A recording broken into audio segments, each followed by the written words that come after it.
عزيزي المشاهد، بينما أنا كنت قاعد بكتب أحلامي وطموحاتي وأهدافي لسنة 2026، الليستة اللي احنا بنكتبها كل سنة وفي الآخر ما بنحققش فيها حاجة، دي أيوة هي. قلت لنفسي أما بص كده على الأفلام اللي هتنزل السنة دي، وحسيت ان السنة دي شكلها هتكون سنة مميزة. اول الافلام هينزل فيها افلام كتير مهمة جدا لمخرجين وممثلين مهمين جدا. ففي الفيديو ده هلخص لك واقول لك اهم الافلام اللي هتنزل السنة دي سنة 2026، وفي طريقنا برضه هقول لك ايه الافلام اللي انا فعلا متحمس لها ومستنى اشوفها بفارغ الصبر، وايه الافلام التانية اللي بالنسبة لي مش متحمس لها قوي يعني.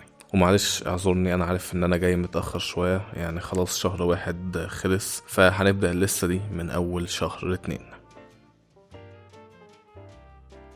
فيلم ويزرينج هايت متاخد عن رواية بنفس الاسم للكاتبة إيميلي برونيتي، يا رب اكون بنطق اسمها صح يعني. وبيحكي عن قصة حب ما بين هيسكليف اللي بيقوم بدوره جيكوب اللوردي وكاثرين إرنيتشو، انا مش عارف ايه الاسامي دي بصراحة، اللي بتقوم بدورها مارجو روبي. الفيلم يعتبر بيريود دراما بتدور احداثه في انجلترا القديمة، ومن التريلر بتاعه هو شكله حلو بصراحة، بالذات ان انا بحب افلام البيريود دراما، من طبعا التصوير للديزاينات والمباني. بس في نفس الوقت يعني انا مش اكتر واحد في الدنيا بيحب الافلام الرومانسية، فالفيلم ده بالنسبة لي اللي هو قشطة يعني، شفته تمام، ما شفتوش مش ازمة كبيرة بالنسبة لي.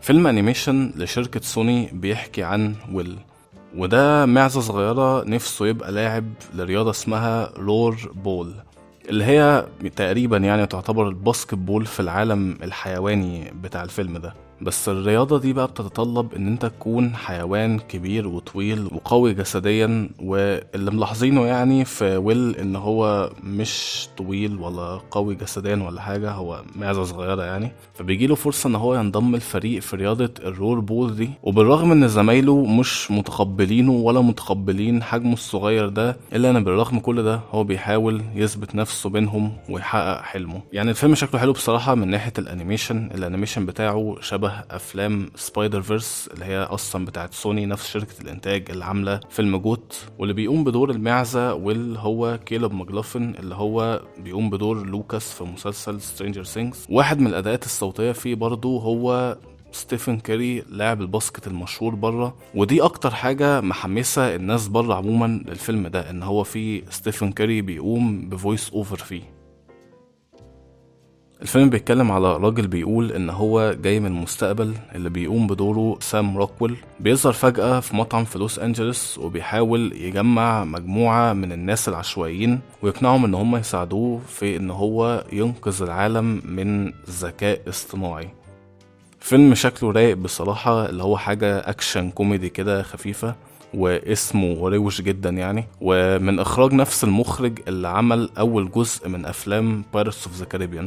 والتريلر بصراحة عجبني جدا، فانا بصراحة متفائل بالفيلم ده يعني. اخر فيلم هتكلم عليه في شهر فبراير هو فيلم سكريم الجزء السابع. ايوه بس كده، ده كل اللي هقوله يعني. الحاجة الوحيدة التانية اللي ممكن اقولها على سكريم الجزء السابع اللي هو ارجوكوا كفاية اجزاء لحد كده، كفاية ارجوكوا. ده من اكتر الافلام اللي انا شخصيا متحمس لها السنه دي. الفيلم بيحكي عن ذا برايد، اللي هي تعتبر زوجة الوحش فرانكشتاين، اللي هو طلب من الدكتور يعملها له عشان من الاخر كده فرانكشتاين كان حاسس بالوحدة، فكان عايز بنت في حياته يعني مش لوحدك يا فرانكشتاين يا اخويا. والله اكتر حاجه محمساني الفيلم ده هو الممثلين اللي فيه. الفيلم بطولة جيسي باكلي في دور ذا برايد، وكريستيان بيل في دور فرانكشتاين. وكمان زيد على دول بقى ان الفيلم فيه برضو جيك جيلنهال وبنالوبي كروز، ومن اخراج كمان ماجي جيلنهال اللي هي تعتبر اخت جيك جيلنهال، اللي هي اصلا كانت ممثله لو تفتكروها يعني، هي اللي كانت عامله دور ريتشل في فيلم ذا دارك نايت، ده يعتبر اشهر دور ليها. بس هي دلوقتي وقفت تمثيل ومركزه في كاريرها الاخراجي، وده يعتبر تاني فيلم ليها بعد فيلم ذا لوست دوتر.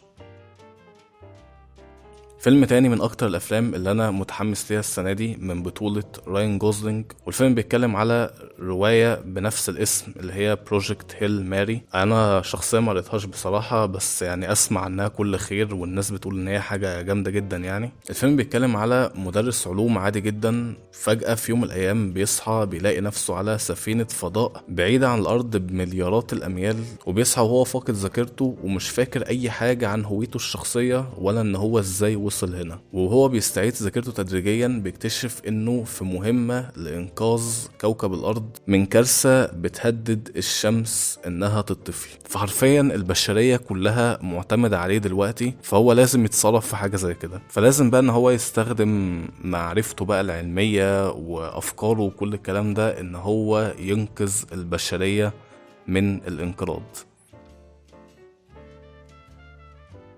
سوبر ماريو جالاكسي هو يعتبر الجزء الثاني لفيلم سوبر ماريو بروز اللي نزل من 3 سنين بالظبط. انا شخصيا مش محب لعبة سوبر ماريو وما شفتش الجزء الاول، يعني ما اهتمتش قوي بصراحة، بس انا قلت احطه للناس اللي بتحب لعبة سوبر ماريو وبتحب الفيلم الاولاني، بالذات ان الفيلم الاولاني حقق نجاحات رهيبة يعني وجاب فلوس كتير قوي، فقلت احطه للناس اللي مهتمة بسوبر ماريو.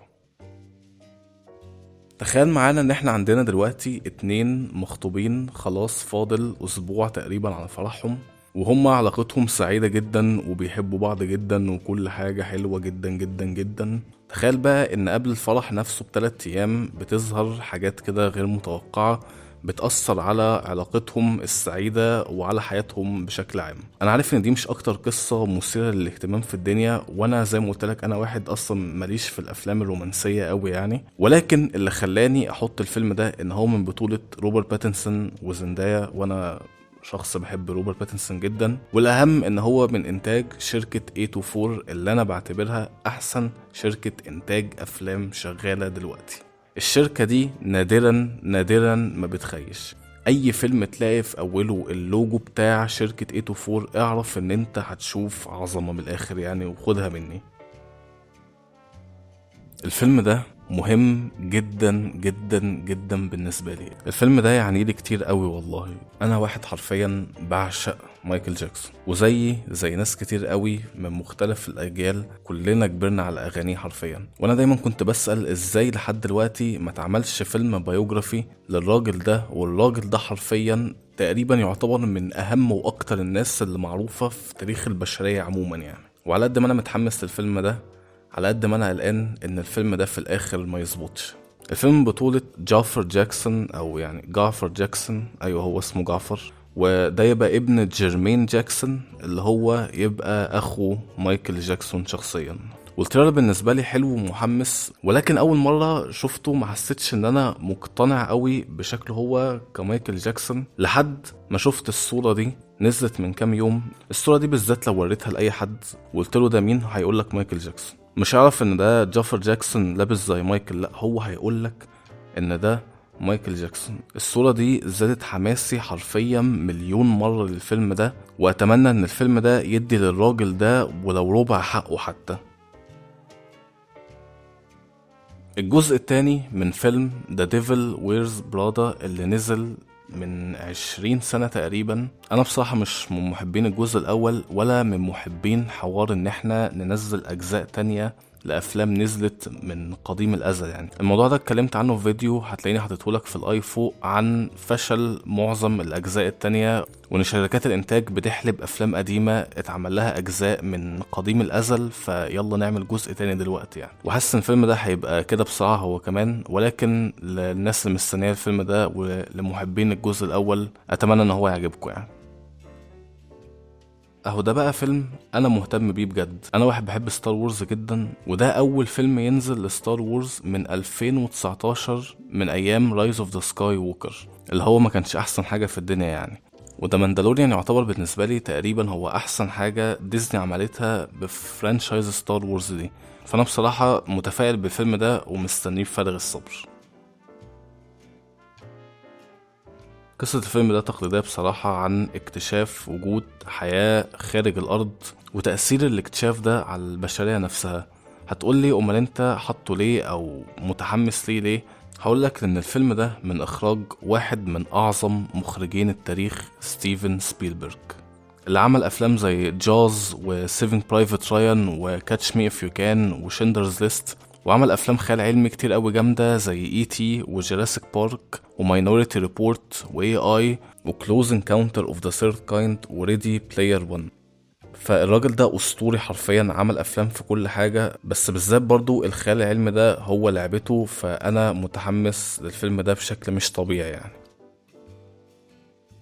تاني افلام عالم دي سي السينمائي الجديد بقيادة جيمس جان، وحاجة تعرفوها عني انا واحد حرفيا بعشق دي سي بكل معنى الكلمة. هو انا مش مع قرار ان تاني فيلم في العالم السينمائي بتاعك يكون فيلم السوبر جيرل، اظن ان فيه شخصيات تانية اهم يعني، ولكن انا بحب شخصية سوبر جيرل عن نفسي شخصيا جدا، ومتحمس الفيلم ده وعجبني التريلر، وبالذات ان الفيلم ده متاخد عن كوميك بوك سوبر جيرل وومن اوف تومورو لتوم كينج، والكوميك بوك دي حرفيا رائعة. واكتر حاجة محمساني الفيلم ده ان اخيرا هنشوف جيسون موموا بيقوم بدور لوبو، حرفيا بيرفكشن.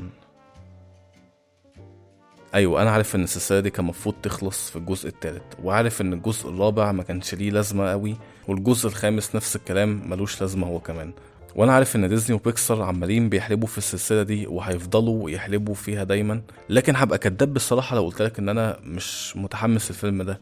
توي ستوري دي هي افلام طفولتي المفضله واكتر افلام انا بحبها في بيكسار، فاكيد انا مش هقول لا ان انا اشوف باز يطير وجيسي وودي في فيلم تاني يعني.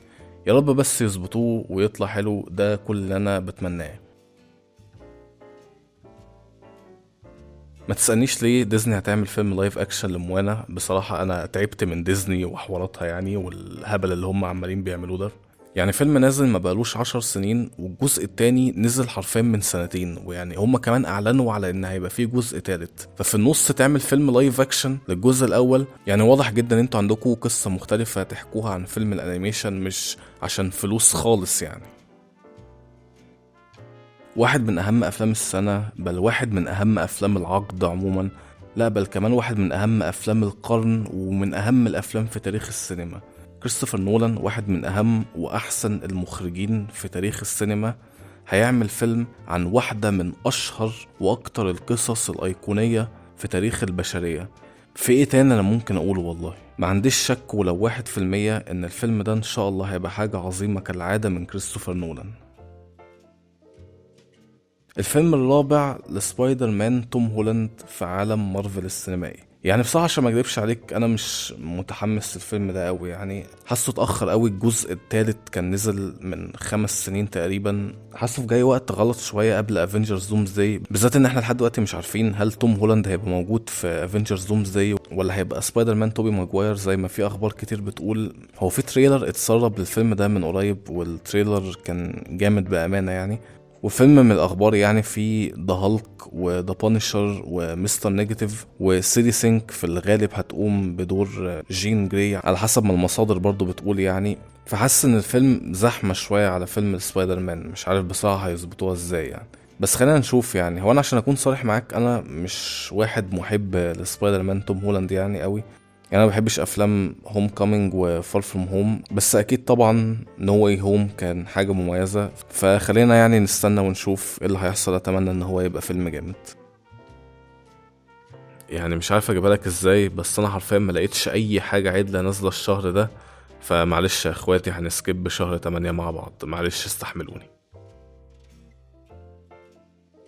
تالت افلام عالم دي سي السينمائي وتاني فيلم لدي سي هينزل السنه دي، فيلم لكلي فيس. وشوف بقى انا كنت لسه بقولك من شويه انا مستغرب ان تاني فيلم ليك في العالم السينمائي يبقى فيلم السوبر جيرل، انا باي شكل من الاشكال ولا كان في اي حد في الدنيا كان يتخيل ان تالت فيلم او ان في فيلم في يوم من الايام هيتعمل لكلي فيس. كلي فيس ده ما يعتبرش واحد من احسن 10 باتمان فيلنز حتى، فانت حرفيا انت بتعمل فيلم لفيلم مش معروف قوي الباتمان قبل ما تعمل فيلم الباتمان شخصيا في العالم السينمائي بتاعك، فموضوع غريب جدا بصراحة.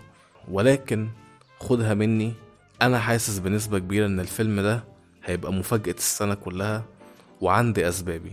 اول حاجة محتاج تعرفها ان الفيلم ده من كتابة وتأليف مايك فلانيجان، اللي هو تقريبا احسن كاتب رعب شغال دلوقتي. عمل حاجات زي جيرالدز جيم، وواحد من احسن المسلسلات على نتفليكس The Hunting of Hill House. ومايك فلانيجان كان قال ان من الحاجات اللي استوحى منها فكرة الفيلم ده هما الحلقتين بتوع كلاي فيس اللي هما بعنوان فيت اوف كلاي في المسلسل الاسطوري باتمان ذا انيميتد سيريز. والفيلم ده مش هيبقى فيلم كوميك بوك عادي، لا الفيلم ده هيبقى فيلم رعب، وهيبقى فيلم رعب جسدي كمان، حاجة كده زي ذا سابستنس يعني اللي نزل من سنتين. وكمان البادجت بتاعته قليلة بغباء على فيلم رعب، يعني الفيلم حرفيا معمول ب40 مليون بس.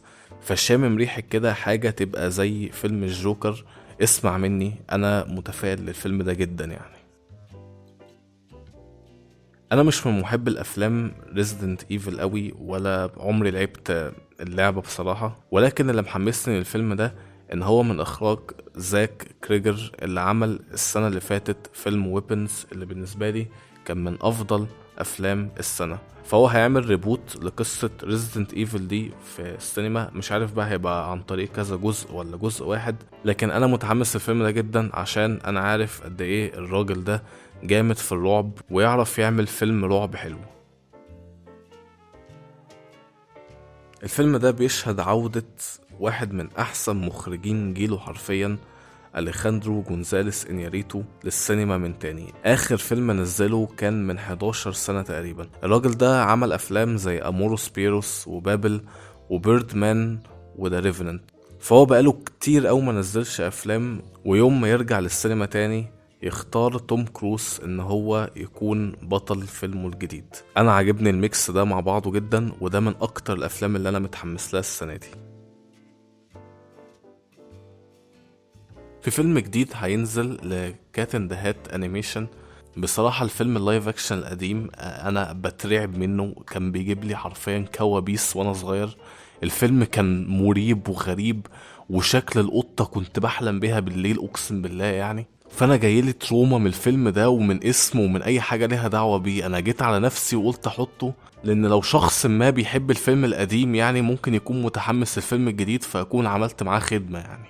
اختم الفيديو ده بشهر 12، وبالتحديد يوم 18/12 اللي هيكون واحد من اهم الايام في تاريخ صناعة السينما دي حرفيا.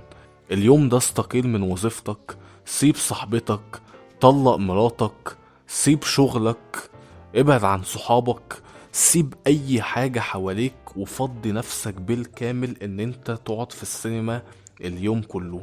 لان اليوم ده هينزل فيه 2 من اهم الافلام في السنة ويمكن في التاريخ كله، دون الجزء الثالث، وافنجرز دومز داي. افنجرز دومز داي اللي هو يعتبر واحد من اضخم الافلام في التاريخ حرفيا، فيلم لحد دلوقتي معمول بفوق $500 مليار.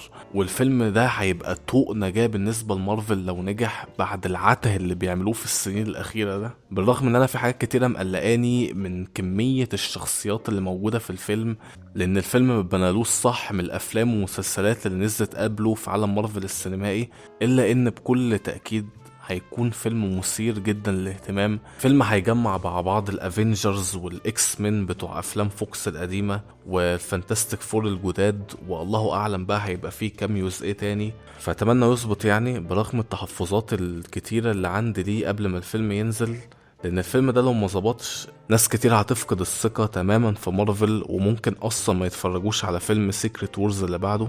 فالفيلم ده مهم قوي لأي حد زي بيحب أفلام الكوميك بوك وبيحب السينما عموما. ولكن كل ده ما يتقارنش بدرجة حماسي لأهم فيلم بالنسبة لي في السنة كلها، وأكتر فيلم أنا متحمس له، دون الجزء الثالث اللي هيبقى ختام لإن شاء الله واحدة من أعظم ثلاثيات في التاريخ. أنا حرفيا بقول عليها إن هي لورد اوف ذا رينجز بتاعة عصرنا الحالي. المخرج ديني فيلنوف هو واحد من احسن المخرجين في التاريخ وفي الجيل ده حرفيا. الراجل ده اخر 10 سنين بيعمل عظمة بكل معنى الكلمة، من اول سيكاريو لحد ارايفر لحد بليد رانر 2049، وبعدها دون الجزء الاول وبعدها دون الجزء التاني. حرفيا كل فيلم بيعلي على نفسه، ودون الجزء الاول وبالذات التاني من احسن الحاجات اللي انا شفتها في حياتي بمعنى الكلمة. انا ما عنديش ادنى شك ان الفيلم ده هيبقى حاجة عظيمة وهيختم ثلاثية تاريخية حرفيا. انا محظوظ جدا ان انا شفتهم في السينما، وافلام هتعيش لسنين كتيرة جدا وهيتحاكى عنها اجيال واجيال قدام.